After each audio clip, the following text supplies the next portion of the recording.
والدین کا سب سے قیمتی تحفہ اپنی اولاد کو اچھا نام دینا ہے اور یہی نام ان کی پہچان بن جاتا ہے۔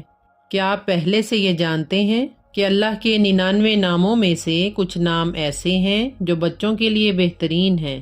آج کی ویڈیو میں ہم آپ کو یہی بتائیں گے کہ کون سے خوبصورت نام آپ اپنے بچوں کے لیے رکھ سکتے ہیں، لیکن ایک بات ہے کہ ان میں عبد یا غلام کا اضافہ کیا جائے گا تاکہ یہ صاف ظاہر ہو کہ یہ نام اللہ کی بندگی کو ظاہر کرتے ہیں۔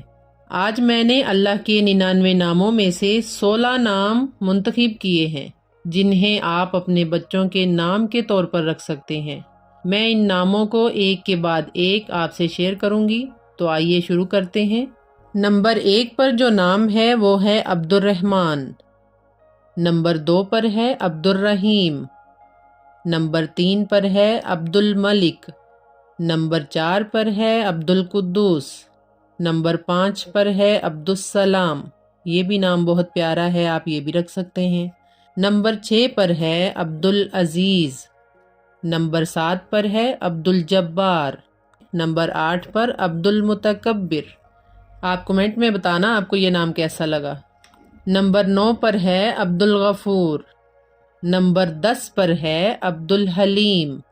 نمبر 11 پر جو نام ہے وہ ہے عبد الکریم، اور نمبر 12 پر جو نام ہے وہ ہے عبد الرشید۔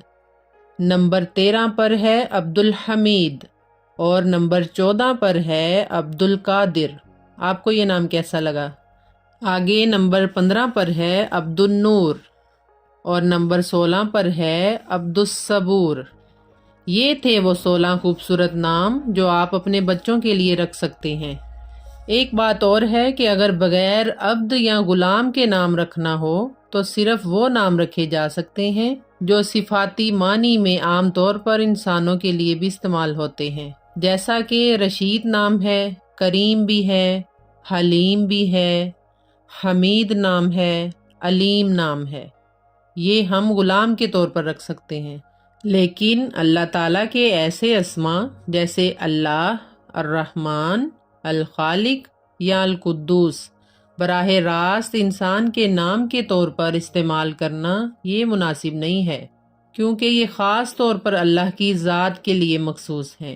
اب آپ کمنٹ میں مجھے ضرور بتانا کہ ان میں سے کون سا نام آپ کو پسند آیا، اور اگر ان ناموں میں سے کوئی نام آپ کا ہے یا آپ کے کسی بچے کا ہے تو وہ بہت خوبصورت نام ہے، مجھے ضرور کمنٹ میں بتائیے گا۔ اگر آج کی یہ ویڈیو آپ کو پسند آئے تو پلیز اسے لائک بھی کرنا اور آگے شیئر بھی کرنا تاکہ دوسرے لوگ بھی اس معلومات سے فائدہ اٹھا سکیں، اور ہمارے چینل کو بھی سبسکرائب کریں تاکہ نیکسٹ آنے والی ویڈیو ان کا نوٹیفیکیشن آپ کو فوری مل سکے۔ جزاک اللہ خیر فی الدنیا والآخرہ۔